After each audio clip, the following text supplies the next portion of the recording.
Hindi ka mananalo sa buhay kung wala kang clear na goal.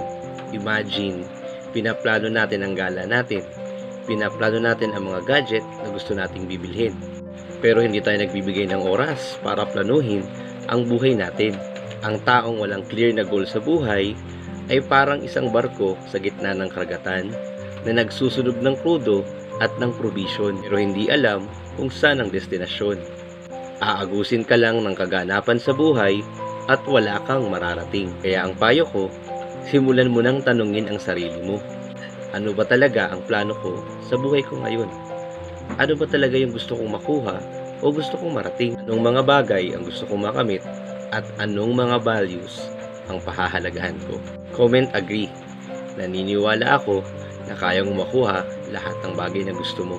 Basta malinaw sa'yo kung ano ang goal mo.